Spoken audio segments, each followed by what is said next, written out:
सभी लोगों का आज की वीडियो में हम डिस्कस करेंगे एसएससी सीपीओ के जो एग्ज़ाम चल रहे हैं उनका 28 जून के सभी शिफ्टों का रिव्यू। पिछला वीडियो मैंने 27 जून का जो एग्ज़ाम हुआ था वो सभी शिफ्टों का रिव्यू मैंने कवर करा रखा है, तो वो वीडियो देख लीजिए, आपके आने वाले शिफ्टों के लिए भी इम्पोर्टेंट हो सकता है। और जो प्रश्न पूछे जा रहे हैं वो आगे रिपीट भी हो रहे हैं, तो वीडियो बहुत ज़्यादा इंपॉर्टेंट है, लास्ट तक ज़रूर देखिएगा। तो पहला प्रश्न आपका जो पूछा गया था वो पूछा गया था, दंती दुर्ग किस राजवंश का शासक था? तो ये राष्ट्रकूट वंश का जो शासक था दंती दुर्ग। अगला प्रश्न आपका पूछा गया था, मानसरोवर झील से निकलने वाली नदी, वहाँ पे आपको तीन ऑप्शन अलग दिए गए थे, एक एलिमिनेट था, मतलब एक राइट ऑप्शन था। तो गंगा, सिंधु, सतलज, ब्रह्मपुत्र, इनमें से कोई एक ऑप्शन था, तो वो उसका राइट आंसर था। अगला प्रश्न था, भारत में सर्वाधिक वर्षा कहाँ पे होती है? तो महासिमराम में होती है। इजी क्वेश्चन था। और 2011 की जनगणना के अनुसार सबसे कम बोले जाने वाली भाषा कौन सी है? तो संस्कृत है। रेलवे प्रणाली की स्थापना कब हुई थी? तो ये आपका 1951 में रेलवे प्रणाली की स्थापना हुई थी। अगला प्रश्न आपका, आईयूपीएससी का एक नाम पूछा गया था और कल आईयूपीएससी का फुल फॉर्म पूछा गया था, international union of pure applied chemistry. तो ये आपका कल पूछा गया था प्रश्न और ये आज आईयूपीएससी से फिर रिपीट हुआ है। उड़ीसा का नृत्य पूछा गया था, तो वहाँ पे एलिमिनेट या मैचिंग टाइप करके था कुछ, तो वो आपको देखना था। हाइड्रोकार्बन के प्रकार एल्केन, एल्कोन और अल्कलाइंस होते हैं।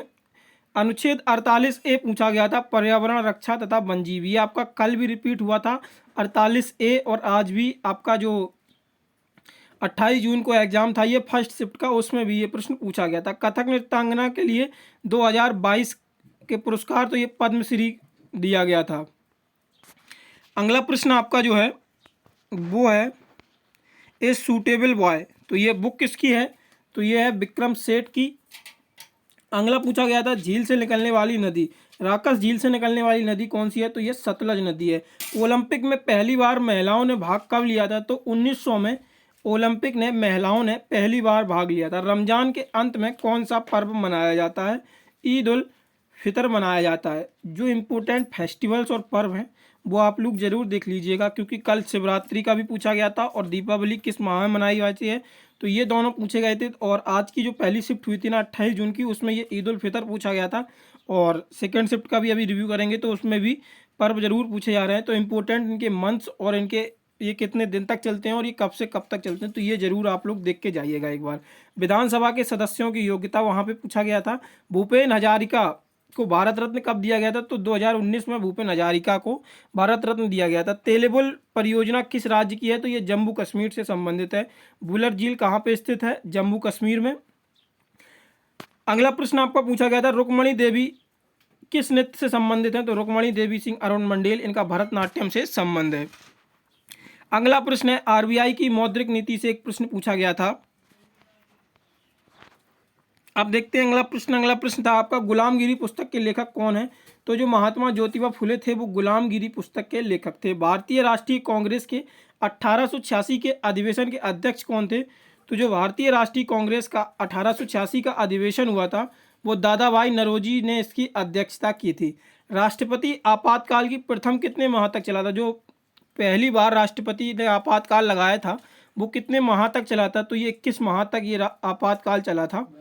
अगला था वित्त आयोग का गठन, तो वित्त आयोग का गठन जो है वो अनुच्छेद 280 के अंतर्गत आता है। विधानसभा का गठन तो अनुच्छेद 168 के तहत आता है। कौन भरतनाट्यम से संबंधित नहीं है? यहाँ पे आपका मैचिंग टाइप पूछा गया था, तो आपके दो मैचिंग टाइप क्वेश्चन पूछे गए थे। एक तो जो नृत्य से संबंधित थे वो, ये नृत्य मिलान से प्रश्न था, और भरतनाट्यम से संबंधित कौन नहीं था, और ये भी मैचिंग टाइप ही था। वहाँ पे सारे सही दिए गए थे और एक वहाँ पे गलत दिया गया था, तो उसको आपको ऑड वन आउट निकालना था। अगला प्रश्न आपका जो था वो एक घराने से संबंधित पूछा गया था, और 2019 में पद्म भूषण किसे मिला था? तो वहाँ पे जो नाम थे वहाँ से आपको ऑड वन आउट ही निकालना था। बास्केटबॉल से संबंधित प्रश्न था, ओलंपिक में प्रथम बार महिलाएं, ये 1900 में पूछा गया था, 1900 में भाग लिया था। हिमालय और शिवालिक के बीच क्या है? तो ये दून पहाड़ी है। आप एक प्रश्न आपका आवर्त सारणी से था जो कि आता ही है। विदेश निर्यात से संबंधित प्रश्न था। अगला प्रश्न आपका था, अश्विन महीने की पूर्णिमा के दिन कौन सा पर्व होता है? तो ये शरद पूर्णिमा मनाई जाती है। और 2022 से करंट अफेयर देखने को मिल रहे हैं आपके, जो कि 3-4 प्रश्न आए थे। अम्ल और क्षार से संबंधित आपका एक प्रश्न था। अगला देखते हैं, ये है आपका सेकेंड शिफ्ट का रिव्यू। सेकेंड शिफ्ट में जो आपका पहला प्रश्न पूछा गया था वो पूछा गया था सिंधु नदी की सहायक नदी झेलम, चिनाब, सतलज, व्यास, इनमें से जो भी था आपका वो देख लेना था आपको। ये सिंधु नदी की जो सहायक नदी है वो है झेलम, चिनाब, सतलज और ब्यास।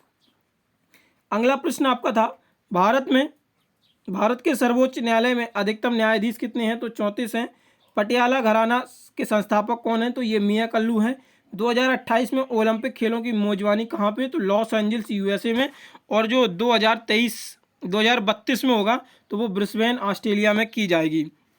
अगला प्रश्न आपका है मृणालिनी साराभाई का संबंध किससे है? तो मृणालिनी साराभाई का संबंध जो है वो भरतनाट्यम से है। 2020 के ओलंपिक में नीरज चोपड़ा ने कितनी दूर भाला फेंककर स्वर्ण पदक जीता? तो ये 87.58 मीटर था। और 2022 के शीतकालीन ओलंपिक में रजत पदक पूछा गया था, किसने जीता था? 2021 में। और आर्टिकल 21 पूछा गया था, तो आर्टिकल 21 है आपका जीवन का अधिकार। आर्टिकल 169 विधान परिषद का गठन। और हरिश्चरित के लेखक कौन है? तो ये बाणभट्ट है। अगला प्रश्न था आपका पश्चिम भारत में दिन के समय चलने वाली तेज हवाएं को क्या कहते हैं? गर्म शुष्क हवा, तो इनको मतलब लू कहते हैं जो पश्चिम भारत में दिन के समय चलती हैं। अगला प्रश्न आपका था 2020 के टोक्यो ओलंपिक में मुक्केबाजी में कांस्य पदक किसने जीता था? तो ये लवलीना बोर्गोहेन ने जीता था। हिंदुस्तानी शैली के जनक किसको कहा जाता है? तो तानसेन को हिंदुस्तानी संगीत शैली का जनक कहा जाता है। अगला प्रश्न देखते हैं। अगला प्रश्न है सितारा देवी का संबंध। तो सितारा देवी का संबंध कथक से है। मार्लेमेंटो एक्ट कब पारित हुआ था? तो ये 1919 में। मनरेगा अधिनियम कब लागू हुआ? तो अगस्त 2005 में इसको लागू किया गया था। भारत शासन अधिनियम 1858 में आया था।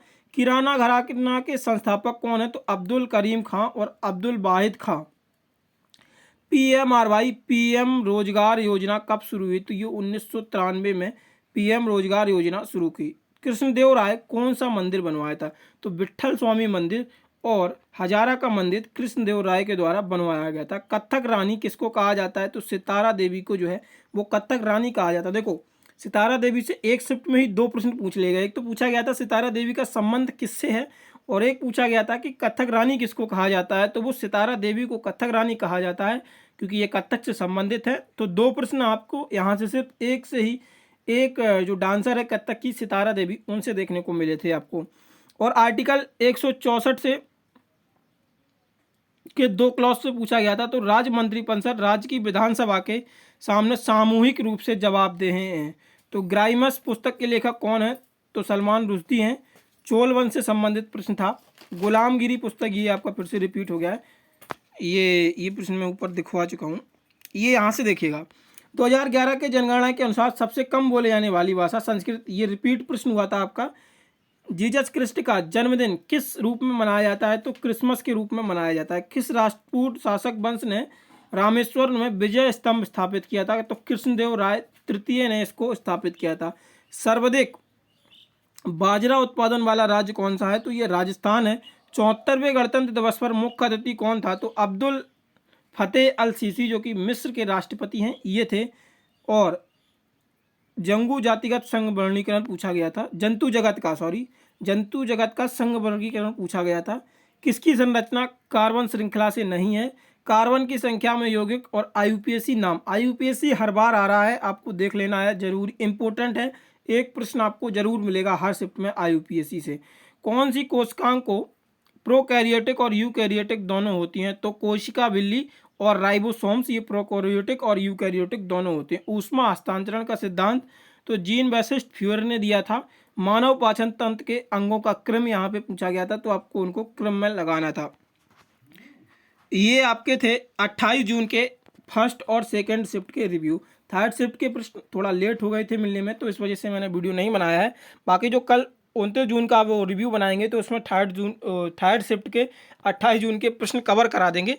और आपको बता दें यहाँ पे इम्पोर्टेंट जीके जीएस ज़्यादा हार्ड भी नहीं आ रहा है और ज़्यादा इजी भी नहीं आ रहा है, तो ये मॉडरेट लेवल का जीके जीएस आ रहा है। और मैथ्स भी मॉडरेट ही आ रहा है। इंग्लिश भी इजी टू मॉडरेट है, बस वहाँ पे क्लॉट टेस्ट थोड़ा बड़ा हो रहा है तो लेंदी कर दिया है, तो उसको पढ़ने में थोड़ा दिक्कत हो सकती है। प्रश्न से क्वेश्चन और सीधा आंसर निकालिए, और अगर आप पढ़ने के चक्कर में चले गए तो वो वहाँ पे आपको टाइम नहीं बचेगा, तो टाइम ज़्यादा लग सकता है। तो बाकी पूरे पेपर का लेवल इजी टू मॉडरेट ही था, बस कुछ लेवल में हार्ड था। 2-4 प्रश्न जो कि एज यूजुअल हार्ड आते ही हैं। बाकी अगर आप लोगों को वीडियो पसंद आई हो तो वीडियो को लाइक करें, और चैनल पर पहली बार हैं तो चैनल को सब्सक्राइब करें और बेल आइकन प्रेस करना ना भूलें। धन्यवाद।